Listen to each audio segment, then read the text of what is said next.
할렐루야. 주님의 이름으로 문안드립니다. 우리 다 같이 사도신경으로 신앙 고백하심으로 4월 7일 금요일 새벽 예배를 시작하겠습니다. 나는 전능하신 아버지 하나님 천지의 창조주를 믿습니다. 나는 그의 유일하신 아들 우리 주 예수 그리스도를 믿습니다.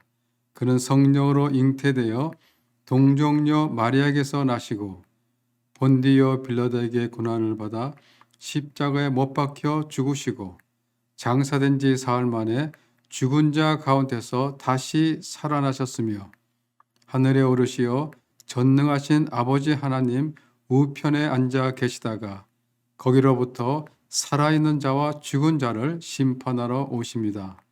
나는 성령을 믿으며 거룩한 공교회와 성도의 교제와 죄를 용서받는 것과 몸의 부활과 영생을 믿습니다. 아멘. 하나님 감사합니다. 오늘도 저희들에게 귀한 생명 주시고 또 이 아침 예배 자리로 불러주심을 감사를 드립니다. 오늘도 말씀을 삼고자 나온 저희들의 심령을 충만케 해 주셔서 이 예배 가운데 함께 하시는 주의 임재를 경험하는 귀한 시간이 될 수 있도록 아버지께서 인도하여 주시옵소서. 오늘은 성금요일입니다. 멸시 천대와 수치를 당하시면서도 온 인류의 죄를 대신 지시고 십자가에 달리신 그 주님의 놀라우신 사랑과 은혜에 감사와 찬송을 드립니다. 저희들 그리스도의 고난을 깨닫게 하시고 십자가에 달리신 주님을 바라보며 우리들의 유익을 위하여 자랑했던 모든 것들 그리고 우리의 잘못된 모든 생각들을 십자가 앞에 겸손히 내놓고 예수 그리스도만 바라보는 오늘 하루가 되게 하여 주시옵소서. 오늘도 귀한 하나님의 말씀을 받습니다. 우리가 주신 말씀 함께 나누며 묵상할 때 은혜가 넘치는 귀한 시간이 될 수 있도록 아버지께서 함께하여 주시옵소서. 감사를 드리며 예수님 이름으로 기도드리옵나이다. 아멘. 네, 오늘 우리에게 주신 하나님의 말씀은 사무엘상 10장 9절부터 16절입니다. 사무엘상 10장 9절부터 16절 찾으셨으면 제가 봉독해 드리겠습니다. 사울이 사무엘에게서 떠나려고 몸을 돌이켰을 때에 하나님이 사울에게 새 마음을 주셨다.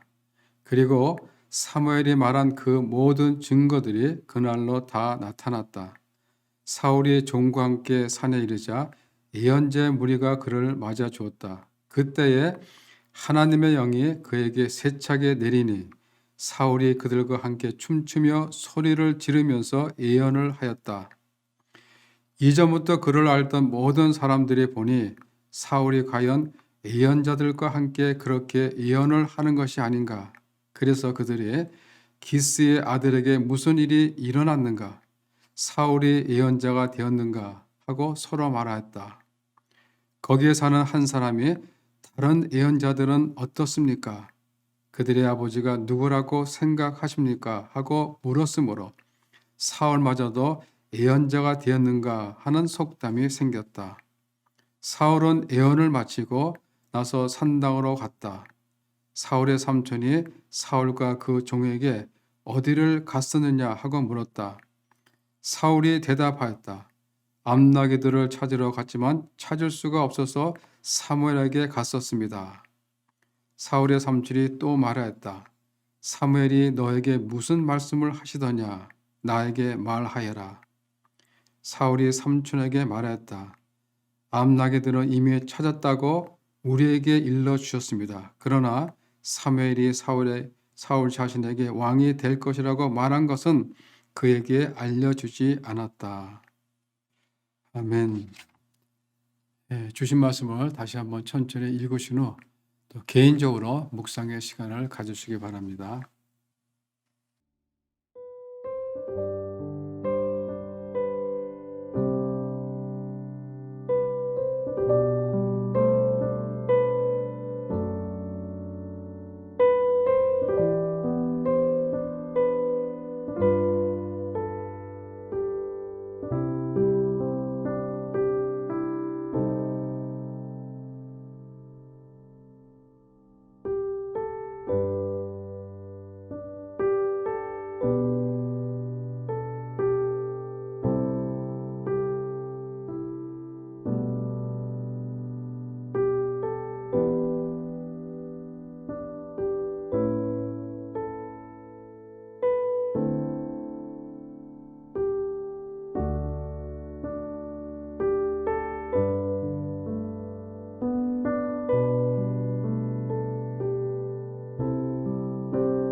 오늘 본문은 사울이 사무엘에게 기름 부음을 받고 이스라엘의 초대왕으로 뽑히는 그런 과정이 기록되어 있습니다.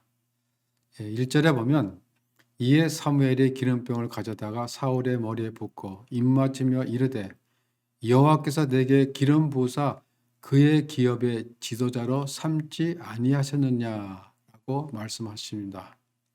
구약에서 기름 부음을 받은 사람은 세 종류의 사람이 있습니다. 제사장, 선지자, 그리고 왕입니다. 사울은 왕으로 소명받은 증표로 기름 부음을 받은 것입니다. 아버지의 잃어버린 나귀를 찾으러 나섰다가 사무엘을 만나고 또 전혀 예상치 못하게 기름 부음을 받은 사울은 얼마나 황당하였겠습니까? 갑자기 기름 부음을 받아서 너는 앞으로 이 나라가 너의 기업이 될 것이다 라고 하니까 믿어지지가 않았을 것입니다. 사울은 시골 청년입니다. 여태까지 시골서 농사를 지으며 살아왔으며 나라와 민족을 위해서 고민해 본 적도 없습니다. 이런 사람을 불러서 기름을 부은 것입니다. 그러니 당연히 사울 자신도 반신반의하였을 것입니다. 그리고 두렵고 놀라운 마음이었을 것입니다. 그런 그의 마음을 잘 알고 있는 사무엘은 앞으로 일어날 일에 대해 자세히 이야기해 주며 하나님의 섭리를 말해줍니다. 하나님께서 너를 택하셨다는 것을 내가 믿을 수밖에 없는 사건을 경험하게 될 것이라는 것입니다. 2절부터 6절에 보면 내가 앞으로 누구를 만날 것이며 어떻게 되리라 라고 앞으로 일어날 일을 미리 말해주면서 세 가지 징표를 말해줍니다. 첫째는 내가 집으로 돌아가다가 암나귀를 찾았다는 그런 소식을 전하는 사람을 만나게 될 것이다. 그리고 둘째는 베델로 하나님을 예배로 올라가는 세 사람을 만나게 될 것이라고 말하고 있습니다.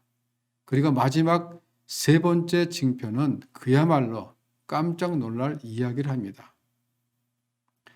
사울이 하나님의 산에서 예언하는 선지자 무리를 만나게 될 텐데 그때 하나님의 영이 임할 것이며 그리고 내가 그들과 함께 예언할 것이며 세 사람이 되리라는 것입니다. 그래서 너는 하나님의 일을 감당하는 사람이 될 것이라는 것이죠. 여러분, 하나님의 종, 하나님의 사역자로 세워지는 출발에 그 어떤 것보다 중요한 것은 성령의 기름 부으심입니다.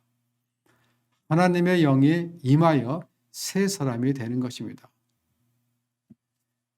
영의 사람이 되는 것이죠. 즉 육을 이길 수 있는 사람이 되는 것입니다. 그래야 하나님의 일을 감당할 수가 있기 때문입니다. 하나님의 일은 하나님의 영으로 시작이 됩니다. 하나님의 영이 임할 때 능력이 주어지고 그리고 새 사람으로 변하여 모든 일들을 새롭게 이루어 갈 수가 있는 것입니다.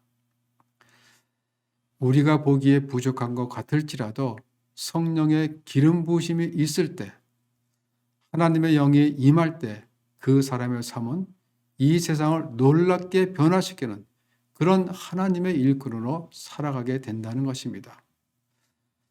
그러나 그것은 내가 노력한다고 되는 것이 아닙니다. 이제부터는 열심히 노력해야지. 이제부터는 정말 새 마음을 품어야지. 이런 마음들은 절대 오래가지 못한다는 것을 우리는 잘 알고 있습니다. 어느 순간에 어려움과 고난이 닥치면 순식간에 우리의 애자가 다시 살아날 것이고 그리고 실패를 경험하게 될 것입니다.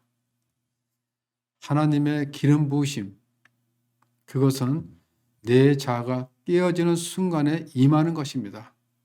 그렇기 때문에 성령 체험이라고 하는 것은 성령의 기름 부으심은 내 자아가 깨어지는 경험입니다. 갈라디아서 2장 말씀해 보면 내가 그리스도와 함께 십자가에 못 박혔나니 그런즉 이제 내가 산 것이 아니요 내 안에 계신 예수 그리스도께서 사신 것이라 라고 하십니다. 여러분, 내가 그리스도와 함께 못 박혔나니가 내 삶 속에서 이루어지지 않으니까 내 삶 속에 새로운 역사가 이루어지지가 않는 것입니다. 내가 그리스도와 함께 못 박혀나니까 내 삶 속에서 행하여지지 않으니까 내 삶 속에 감사와 기쁨이 없는 것입니다. 우리가 십자가를 통과할 때, 내 자아가 깨질 때 그것이 바로 성령의 기름 부으심입니다. 그렇기 때문에 오늘도 내 자아가 깨어지는, 그래서 내 뜻이 아니라 하나님의 뜻대로 하나님의 속한 자로 살아갈 때 주님이 주신 사명, 주님이 주신 비전들을 감당하며 이루어 나갈 수가 있는 것입니다. 사무엘의 예언을 들은 사울은 사무엘의 지시대로 길갈로 갑니다. 그리고 그곳에서 하나님께 예배를 드리고 7일 동안 기다리게 됩니다. 그리고 사무엘의 예언처럼 사울에게 새 영이 임하고 새 마음이 임합니다. 오늘 본문 9절에 보면 그가 사무엘에게서 떠나려고 몸을 돌이킬 때에 하나님이 새 마음을 주셨다라고 합니다. 하나님은 우리가 어떤 일을 하기 전에 가장 먼저 새 마음, 새 영을 가지고 변화된 삶으로 성도로서의 합당한 삶을 살기를 원하십니다. 그러나 한 가지 확실한 것은 오직 성령의 능력만으로 이것이 가능하다는 것입니다.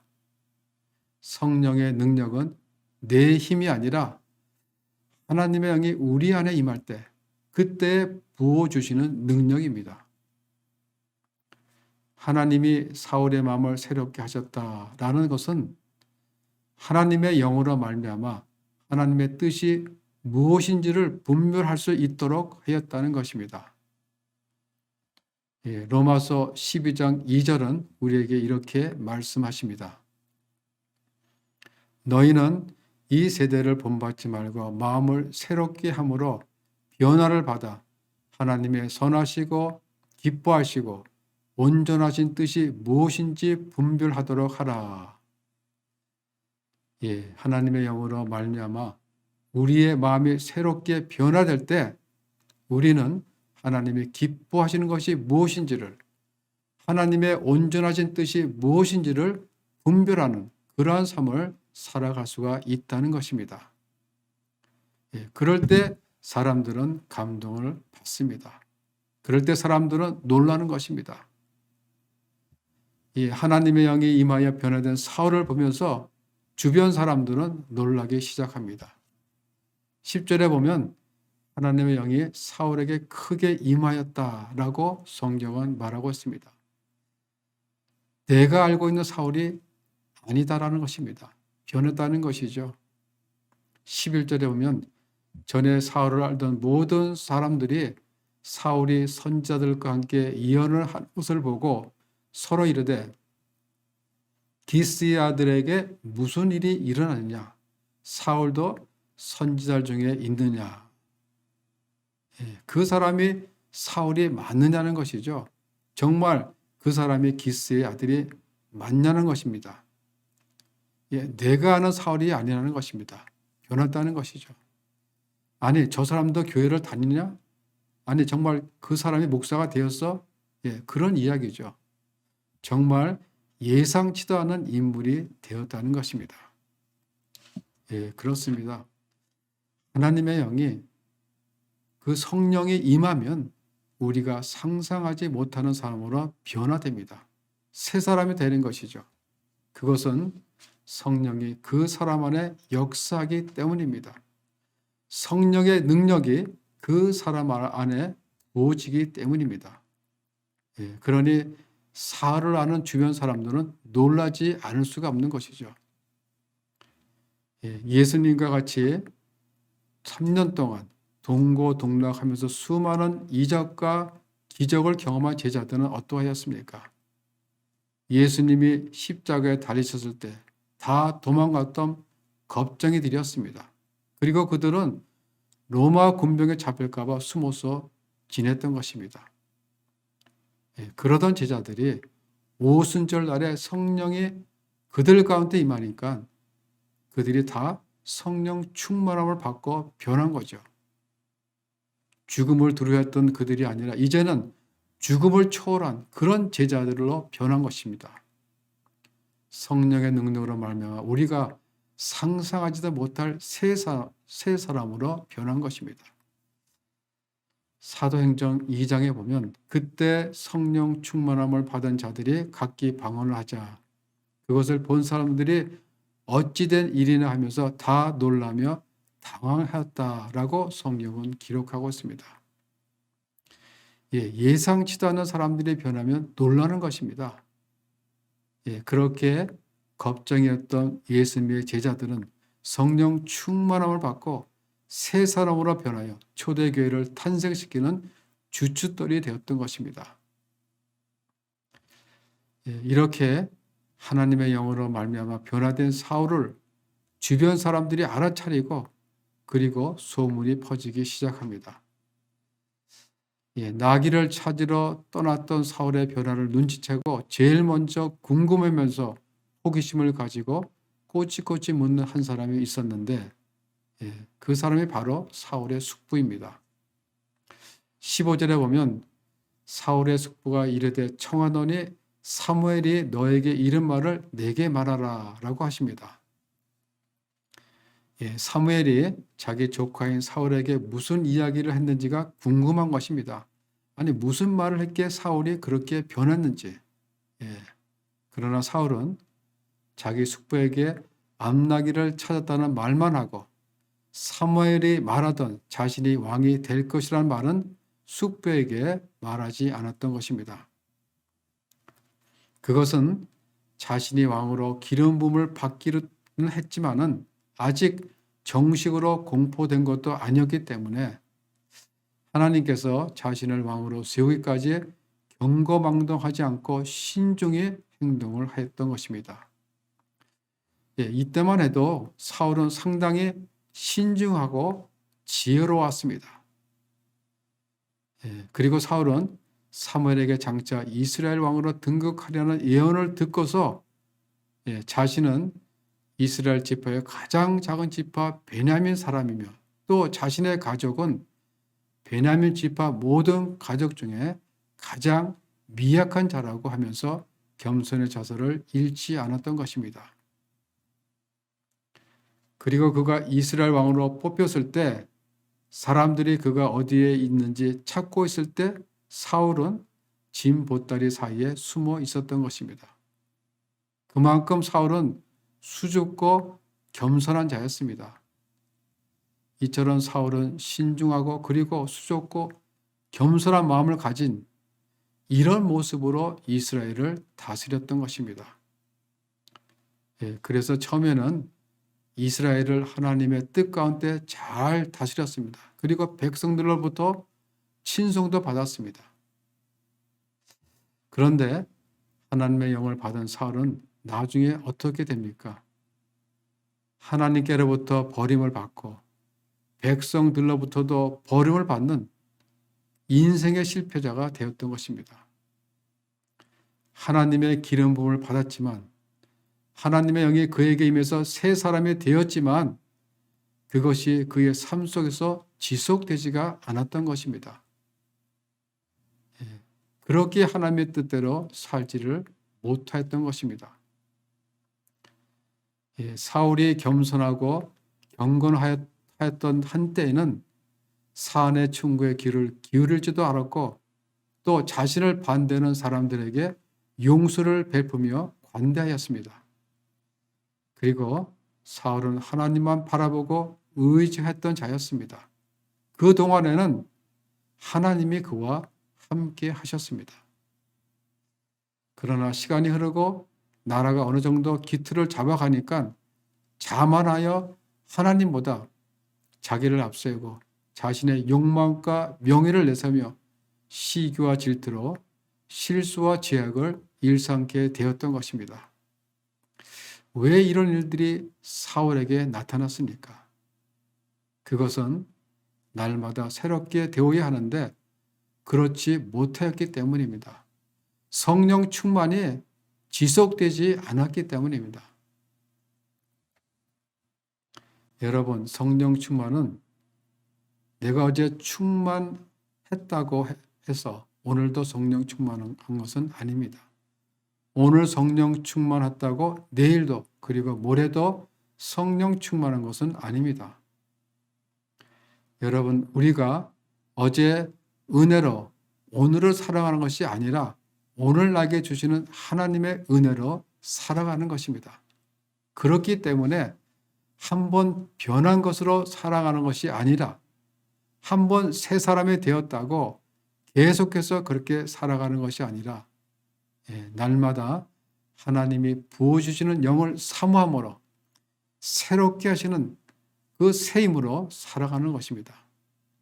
그래서 우리는 성령의 임하심이 내 삶에 역사하시도록 구해야 합니다. 내 속에 계신 성령님이 일할 수 있도록 우리의 마음을 열어놓아야 합니다. 우리 안에 성령의 열매가 맺히도록 겸손해야 하며 낮아져야 합니다. 성령의 열매는 내가 죽어야 열립니다. 내가 죽어야 성령의 열매는 점점 커지는 것입니다. 그래서 세상에 있는 모든 것들을 십자가 앞에 다 내려놓아야 합니다. 매일매일 십자가 앞에서 나는 죽고 내 안에 그리스도의 영이 살아계실 때, 그 영이 내 안에 거할 때 우리는 그때야 성령 충만함을 매일매일 경험할 수가 있는 것입니다. 그렇기 때문에 오늘도 우리가 사모해야 할 것은 성령의 타치입니다. 그 하나님의 영을 우리가 사모해야 합니다. 우리의 지식과 우리의 능력에는 한계가 있습니다. 그러나 성령은 날마다 우리를 새롭게 하시는 영이시며 새 삶을 살게 하는 그 놀라운 능력인 것입니다. 그래서 예수 그리스도를 보여주도록, 예수 그리스도를 증거하도록 그렇게 우리에게 능력을 부어주신다는 것입니다. 여러분, 성령의 능력은 기적을 일으키는 능력이 아닙니다. 예수를 증거하는 능력입니다. 오늘도 성령의 사람으로 하나님의 뜻을 따라 하나님이 기뻐하시고 온전하심이 무엇인지를 분별하며 살아가므로 하나님을 모르는 사람들에게 당신은 그리스도인이 맞는가라고 감동을 주는 우리 모두가 되시기를 바랍니다. 예수 그리스도를 보여주는 사람, 예수 그리스도를 증거하는 사람으로서 모든 사람들의 감동이 되는 그런 하나님의 은혜가 흘러가는 우리 성도님들의 삶이 되시기를 주님의 이름으로 축원합니다.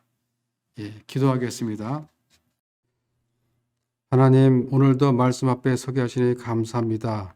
오늘 말씀 속에 사울에게 임했던 새 영과 새 마음이 우리 안에 역사하도록 우리의 마음을 열어주셔서 하나님의 영에 사로잡힌 성령 충만한 삶을 살아가게 하여 주시옵시며 우리 안에 거하시는 성령의 인도하심에 따라 순종하는 삶을 살게 하시고 이전과 다른 삶, 어제의 모습과 달라진 오늘을 살아가는 저희들 모두가 되게 하여 주시옵소서. 그래서 매일매일 부어주시는 새로운 영으로 예수 그리스도를 증거하며 모든 사람들을 감동케 하는 그런 삶을 살아가는 저희들 모두가 될 수 있도록 아버지께서 인도하여 주시옵소서.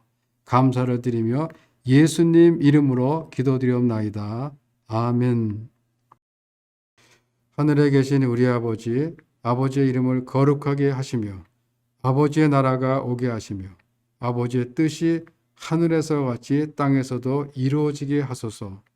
오늘 우리에게 일용할 양식을 주시고 우리가 우리에게 잘못한 사람을 용서하여 준 것 같이 우리 죄를 용서해 주시고 우리를 시험에 빠지지 않게 하시고 악에서 구하소서. 나라와 권능과 영광이 영원히 아버지의 것입니다. 아멘.